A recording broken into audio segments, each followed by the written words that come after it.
যীশুখ্রিস্টকে মূলত মানুষের পাপের প্রায়শ্চিত্ত এবং ঈশ্বরের সঙ্গে তাদের পুনর্মিলনের জন্য ক্রুশবিদ্ধ করা হয়েছিল, যা খ্রিস্টান বিশ্বাস অনুযায়ী ঈশ্বরের ভালোবাসা ও পরিত্রাণের পরিকল্পনার অংশ। যদিও ইহুদি ধর্মগুরু ও রোমান শাসকদের রাজনৈতিক কারণেই তার মৃত্যু হয়েছিল, কারণ তারা যিশুর শিক্ষা ও ক্ষমতাকে হুমকি মনে করত। তিনি নিষ্পাপ হওয়া সত্ত্বেও মানুষের পাপের শাস্তি নিজের ওপর নিয়েছিলেন, যাতে বিশ্বাসীরা অন্তত জীবন পেতে পারে এবং ঈশ্বরের সঙ্গে সম্পর্ক স্থাপন করতে পারে। থাম্বনেল দেখে বুঝতেই পাচ্ছেন আজকে যীশুখ্রিস্টের ওপরেই একটা ভিডিও আপনাদের জন্য নিয়ে এলাম, কারণ আপনারা আগামীকাল 25শে ডিসেম্বর সবাই পালন করবেন, সবাই কেক খাবেন, কিন্তু আপনারা তো জানেন আমাদের এই ভগবানকে কিন্তু ক্রুশে বিদ্ধ করে মারা হয়েছিল। সে কারণটা কি সেটা আজকে আপনাদের সাথে শেয়ার করব। থাকুন, ভিডিওটা খুব ভালো লাগবে, স্কিপ করবেন না, আপনারা অনেক কিছু জানতে পারবেন এই ভিডিওর মাধ্যমে, অনেক অজানা তথ্য। তো আজকে যদি নতুন হয়ে থাকেন তাহলে অবশ্যই চ্যানেলটা কিন্তু সাবস্ক্রিপশন করে রাখবেন, আর অবশ্যই লাইক শেয়ার কমেন্ট করতে ভুলবেন না, কারণ আপনাদের এই লাইক শেয়ার আমাকে কাজের জন্য উৎসাহ দেয়। আর অল বাটনে প্রেস করে রাখবেন, তাহলে আমি এই ধরনের ভিডিও দিলেই আপনারা তৎক্ষণাৎই পেয়ে যাবেন। তো আগামীকাল 25শে ডিসেম্বর, চলুন আজকে আমরা যিশুর কথা শুনি।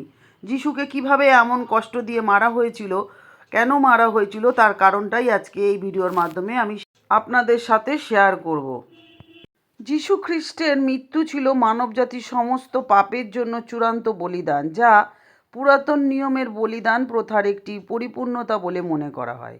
কে ছিলেন আমাদের এই পরমপিতা যীশু খ্রিস্ট একটু জেনে নিই। যীশু খ্রিস্ট হলেন খ্রিস্ট ধর্মের কেন্দ্রীয় ব্যক্তিত্ব। তিনি প্রথম শতাব্দীতে একজন ইহুদি প্রচারক এবং ধর্মীয় নেতা ছিলেন, এবং খ্রিস্টানরা তাকে ঈশ্বরের পুত্র বা ত্রাণকর্তা হিসাবে বিশ্বাস করতেন, যিনি মানবজাতির পাপের প্রায়শ্চিত্ত করতে পৃথিবীতে এসেছিলেন এবং তার শিক্ষা এবং অলৌকিক কাজের মাধ্যমে কোটি কোটি মানুষের জীবনে গভীর প্রভাব ফেলেছেন। তিনি হলেন ঈশ্বরের অবতার বা মাংসের মূর্তমান বাক্য এবং পুরাতন নিয়মের প্রতিষ্ঠিত মসিহা খ্রিস্ট। খ্রিস্টানরা বিশ্বাস করে তিনি ঈশ্বরের পুত্র, যিনি সত্য ঈশ্বর এবং সত্য মানুষ উভয়ই, এবং মানবজাতিকে পরিত্রাণ দিতে ক্রুশবিদ্ধ হয়েছিলেন এবং পুনরুত্থিত হয়েছিলেন।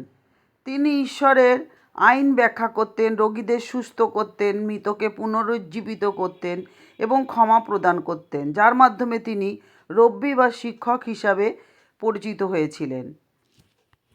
তার শিক্ষা ও জীবন বিশ্বের বৃহত্তম ধর্ম খ্রিস্ট ধর্মের ভিত্তি স্থাপন করেছে, এবং 25শে ডিসেম্বর তার জন্মদিন বড়দিন হিসাবে আমরা পালন করি। তিনি বহু অলৌকিক কাজ করেছেন, যেমন অন্ধকে দৃষ্টি দিতেন, অসুস্থদের নিরাময় করতেন, যা তার ঐশ্বরিক ক্ষমতার প্রমাণ দেয়। যীশু খ্রিস্ট হলেন খ্রিস্টানদের জন্য ঈশ্বরের পুত্র এবং পরিত্রাণদাতা, যিনি ভালোবাসা, ক্ষমা এবং ঈশ্বরের রাজ্যের বার্তা নিয়ে পৃথিবীতে এসেছিলেন। মাতা মেরির কোল আলো করে এসেছিলেন আমাদের ভগবান মসিহা, খ্রিস্টান ধর্মগুরু যীশু খ্রিস্ট। যীশু খ্রিস্টকে মৃত্যুবরণ করতে হয়েছিল। কেন করেছিলেন যীশু খ্রিস্ট মৃত্যুবরণ, সেটাই আজকে আমরা বিস্তারিত জানব। তাছাড়াও জেনে নেব তার পুনরুত্থান হয়েছিল মৃত্যুর পরে, আর যীশু খ্রিস্টের ক্রুশে বিদ্ধ হয়ে মারা গেছিল তার কারণটা। যিশুর ক্রুশীয় মৃত্যুটি ছিল সবথেকে গ্রহিত অপরাধ এবং শাস্তিস্বরূপ। যিশুর এই ঘটনাটিতে দেখা যাচ্ছে সকলেই এর সাথে জড়িত ছিল। যিহুদি ধর্মগুরুরা এবং অজিহুদি, রোমীয় সরকার এবং যিশুর মৃত্যুর সমর্থনকারী সকল গোষ্ঠীভুক্ত লোকেরা। এই সব কিছু শুরু হয়েছিল ইসরায়েলের একটি ছোট্ট গ্রাম থেকে, যেটি জেরুজালেম থেকে খুব বেশি দূরে ছিল না। যিশু তখন 30 বছর বয়সে লোকেদের জীবন এবং ঈশ্বর সম্পর্কে শিক্ষা দেওয়া শুরু করে দিয়েছিলেন। জনতা তার আশেপাশে ভিড় করেছিল। যিশু সম্বন্ধে সকল কিছুই ধর্মীয় নেতাদের থেকে লক্ষণীয়ভাবে ভিন্নতর ছিল। তিনি শুধুমাত্র সম্পদশালী এবং প্রভাবশালী ব্যক্তিদেরকেই আপন করে নেননি, বরং তিনি ব্যভিচারিণীদের, দরিদ্রদের, নিপীড়িতদের এবং সমাজচ্যুতদেরও আপন করে নিয়েছিলেন। উনি একটা আলাদা মানুষই ছিলেন। যিশু লোকেদের তার ওপর বিশ্বাস আনতে বলতেন এই ধরনের উক্তি, যেমন আমি জগতের আলো, যে আমার পথে চলে সে কখনোই অন্ধকারে পা ফেলবে না, বরং জীবনের আলো পাবে। কেন লোকেরা যিশুর কথা শুনতো জানে? কারণ তারা নিজেরাই স্বচক্ষে তা দেখতেন। যিশু শহর থেকে শহরে, গ্রামে গ্রামে গিয়ে যিহুদিদের সমাজ ঘরে শিক্ষা দিতেন এবং স্বর্গরাজ্যের সুখবর প্রচার করতে লাগলেন। অন্ধরা দেখতে পেল, খঞ্জরা হাঁটতে পারল, কুষ্ঠরোগীরা কুষ্ঠরোগ থেকে মুক্তি লাভ করলো। এরপরেই তারা বিশ্বাস করলো। একবার তিনি একটি ডালায় করে মাছ ও রুটি নিয়ে নিঃস্ব 4,000 লোককে খাইয়েছিলেন। এরপর তিনি এমন কাজ 5,000 লোকের মধ্যে আবারও করেছিলেন। প্রচণ্ড ঝড়ের মধ্যে যিশু দাঁড়িয়েছিলেন এবং বাতাসকে শান্ত হতে আজ্ঞা দিয়েছিলেন। এতে হঠাৎ করেই দেখা গেল বাতাস হঠাৎ করেই শান্ত হয়ে গেল। নৌকার লোকেরা আশ্চর্য হয়ে বলল, ইনি কেমন লোক যে বাতাস এবং সাগরও তার কথা শোনে? তিনি বেশ কয়েকবার মৃত মানুষকে জীবিত করেছেন।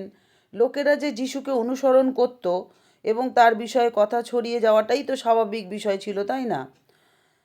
তাহলে এমন যার গুণ বা এমন ভগবান স্বরূপ মানুষকে কেন ক্রুশে বিদ্ধ করা হয়েছিল? যিশু যখন লোকেদের শিক্ষা দিতেন তখন তিনি ধর্মীয় কর্তৃপক্ষের শাসকদের সমালোচনাও করতেন। তারা তাদের অবস্থানকে অস্বীকার করে তাদের আচার অনুষ্ঠান, আইন এবং ঐতিহ্যের প্রতি জোরপূর্বক আনুগত্যতা দেখিয়েছিলেন। যিশু তাদের বলতেন তারা ভারী ভারী বোঝা বেঁধে মানুষের কাঁধে চাপিয়ে দেন, আর তিনি তাদেরকে সরাসরি চ্যালেঞ্জ জানিয়ে বলতেন, আপনারা ভণ্ড, আপনাদের বিষয়ে জিসাইস ঠিক কথাই বলেছেন। তার বইয়ে লেখা আছে, এই লোকেরা মুখেই আমাকে সম্মান করে কিন্তু তাদের অন্তর আমার কাছ থেকে দূরে থাকে। তারা মিথ্যাই আমার উপাসনা করে, তাদের দেওয়া শিক্ষা মানুষের তৈরি কতগুলো নিয়ম মাত্র। উদাহরণস্বরূপ তিনি বললেন, বিশ্রামবারে কোনো কাজ না করা ছিল তাদের ধর্মীয় আইনগুলির মধ্যে অন্যতম। রান্না না করা, বেশি দূরে পথ না হাঁটা, কোনো জিনিস বহন না করা ইত্যাদি। এটা বিশ্রাম থেকে নিষেধমূলক বেশি ছিল।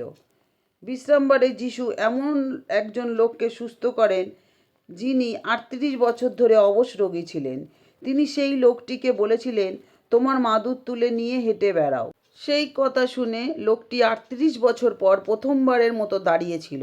সে হাঁটতে পারছিল। ফরিসিরা তাকে দেখলো এবং বলল, এটা বিশ্রামবার, তোমার মাদুর তুলে নিয়ে হেঁটে বেড়ানোটা আইন বিরুদ্ধ। তারপরেও যিশু অনবরত লোকদেরকে সুস্থ করে চলছিলেন। তিনি বিশ্রামবারেও থামেননি। যখন ফরিসিরা যিশুর লোকেদের সুস্থ করা নিয়ে তার মুখোমুখি হয়েছিল তখন তিনি বললেন, আমার পিতা সবসময় কাজ করছেন এবং আমিও করছি। আমাদেরকে বলা হয়েছে যিশুর এই কথার জন্য যিহুদি নেতারা তাকে মেরে ফেলবার জন্য উঠে পড়ে লাগলেন। কারণ তিনি যে কেবল বিশ্রামবারের নিয়ম ভাঙছিলেন তা নয়, ঈশ্বরকে নিজের পিতা বলে ডেকে নিজেকে ঈশ্বরের সমান মনে করছিলেন। তাই জন্য তারা যীশু খ্রিস্টের শত্রু হয়ে উঠলেন। আর যিশু তার ঈশ্বরত্ব নিয়ে স্পষ্ট ছিলেন। যিশু বলছেন, তাকে জানাই হলো ঈশ্বরকে জানা, তাকে দেখা মানে ঈশ্বরকে দেখা, তাকে বিশ্বাস করাই হলো ঈশ্বরকে বিশ্বাস করা, তাকে গ্রহণ করা হলো ঈশ্বরকে গ্রহণ করা, তাকে ঘৃণা করা মানে ঈশ্বরকেই ঘৃণা করা, আর তাকে সম্মান করা মানে ঈশ্বরকেই সম্মান করা। বিশাল এই জনতা যিশুকে অনুসরণ করছিল বিধায় যিহুদি ফরিসিরা এবং সদ্দুকীরা যিশুর পিছু পিছু ধাওয়া ত্যাগ করে এবং লোকেদের ওপর তাদের কর্তৃত্বকে পুনরায় পাবার সিদ্ধান্ত নিল। তারা যিশুকে গ্রেপ্তার করল এবং মহাপুরোহিতের কাছে নিয়ে গেল, যেখানে পুরোহিতরা তাকে জিজ্ঞাসা করলেন, তুমি কি পরমধন্য ঈশ্বরের পুত্র মসিহা? যিশু বললেন, আমি সেই। আপনার সর্বশক্তিমান ঈশ্বরের ডান দিকে মনুষ্যপুত্রকে বসে থাকতে দেখবেন এবং আকাশে মেঘের সঙ্গে আসতে দেখবেন। এসব কথা শোনায় মহাপুরোহিতরা তাৎক্ষণিকভাবে তাকে ঈশ্বর নিন্দা এবং নিজেকে ঈশ্বর দাবি করার দোষে অভিযুক্ত করলেন, আর তারা সকলেই যিশুকে মৃত্যুর শাস্তি পাবার উপযুক্ত বলে স্থির করলেন। যেহেতু যিহুদি আইন মৃত্যুদণ্ড সমর্থন করে না, সেহেতু ধর্মীয় নেতারা যিশুকে অজিহুদি রোমান শাসনকর্তার কাছে নিয়ে গেল এবং মৃত্যুদণ্ডের দাবি করতে লাগলো। সেই সময় পন্তীয় পিলাত, যিনি ছিলেন সেই জায়গার রোমের একজন উপযুক্ত শাসনকর্তা, তার চূড়ান্ত বক্তব্য বলেন।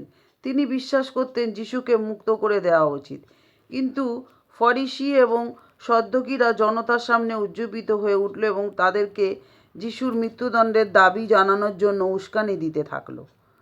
লোকেরা এই বলে চিৎকার করতে লাগলো, ওকে ক্রুশে দিন, ওকে ক্রুশে দিন। জনতা যা চাচ্ছিল পিলাতও তাই করল। রায় হলো ক্রুশীয় মৃত্যু, রোমান সরকারের নিপীড়নমূলক শাস্তি এবং মৃত্যু। যিশু কিন্তু জানতেন এটাই হবে। এসব কোনো কিছুই কিন্তু যিশুর কাছে চমকপ্রদ ছিল না। বহুবার তার ক্রুশারোপণের পূর্বে যিশু তার শিষ্যদের বলেছিলেন যে তাকে গ্রেপ্তার করা হবে, পেটানো হবে, ক্রুশে দেওয়া হবে। তিনি আরও বলেছিলেন যে কবরস্থ হওয়ার 3 দিন পরে তিনি আবারও জীবিত হবেন। যিশু তার নিজের সম্বন্ধে যা বলেছিলেন তা তার সশরীরে জীবিত হওয়ার মধ্য দিয়ে প্রমাণিত হলো। এটাই হলো, সৈন্যরা যিশুকে ধরে নিয়ে গেল। তারা বড় বড় কাঁটাযুক্ত লতা দিয়ে একটি বিদ্রূপ স্বরূপ মুকুট বানালো, কাঁটার মুকুট, এবং যিশুর মাথায় চেপে ধরে তাকে মারল। তারপরে তারা যিশুকে বেড়ালের লেজের মতো চাবুক দিয়ে আঘাত করলো, এমন একটি চাবুক যাতে অনেকগুলো হাড়ের মতো ধারালো ধাতব কাঁটা তার সাথে যুক্ত করা ছিল। 40 ঘা আঘাত একজন মানুষকে মেরে ফেলার জন্য যথেষ্ট ছিল। তারা যিশুকে হাতের কবজি এবং পায়ে পেরেক দিয়ে তাকে ক্রুশে ঝুলিয়েছিলেন। এই কারণে তার ধীর শ্বাসকষ্ট এবং হৃদস্পন্দন বন্ধ হয়ে তিনি মারা গেলেন। তিনি সত্যি মারা গেছেন কি না তা পরীক্ষা করে দেখার জন্য তার পাঁজরে বর্শা দিয়ে আঘাত করা হয়েছিল। কতটা কষ্ট দিয়ে তাকে মারা হয়েছিল ভাবুন। যিশুর ক্রুশীয় মৃত্যু শুধুমাত্র তার অলৌকিক ঘটনা এবং বাণীগুলো স্বাভাবিক পরিণতি ছিল না। সত্যি বলতে কি, তার প্রতি তাদের একটুও মায়া ছিল না। মায়া থাকলে কেউ এমন করতে পারে না। যিশু ইতিমধ্যে প্রমাণ করেছিলেন যে প্রকৃতি, রোগ, এমনকি মৃত্যুর ওপরে তার অসীম ক্ষমতা রয়েছে। তিনি বহু লোককে সুস্থ করেছিলেন, এমনকি অনেক লোকেদের মৃত্যু থেকে জীবিতও করে দিয়েছিলেন। এর পরিপ্রেক্ষিতেই বলা হয় যিশু ক্রুশে থাকাকালীন অবস্থায় যে কোনো সময় নিজেকে মুক্ত করতে পারতেন, কিন্তু তিনি সেটা করেননি। এটি ছিল এমনই একটি অবস্থা যেখানে একজন ব্যক্তি জলের নিচে মাথা দিয়ে রেখেছে এবং যে কোনো সময় তার মাথা ওঠানোর ক্ষমতা থাকা সত্ত্বেও ইচ্ছাকৃতভাবে নিজের মাথাকে ডুবন্ত অবস্থায় রাখার সিদ্ধান্ত নিয়েছেন।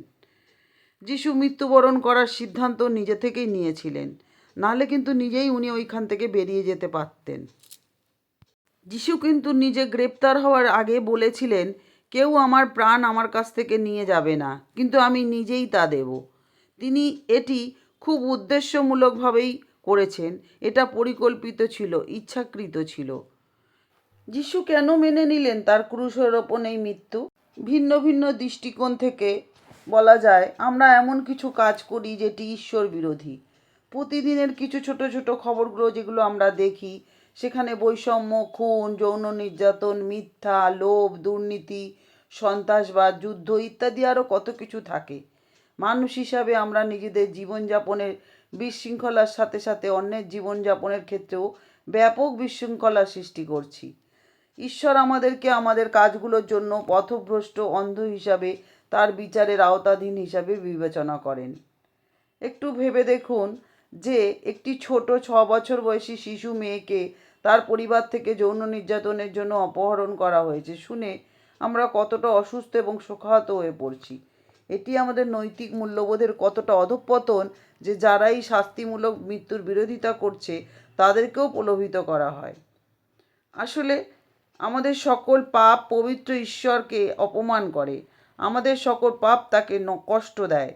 আমরা নিজেদের মান অনুযায়ী জীবনযাপন করতে পারি না, আর তার মান অনুযায়ী বাঁচা তো অনেক দূরের কথা। সৎ থাকাকালীন অবস্থায় এমনকি আমরা নিজেদের প্রতি আমাদের মাঝে মাঝে বিরাগও জন্মায়। তাহলে একজন নিখুঁত পবিত্র ঈশ্বর আমাদের কিভাবে দেখবেন?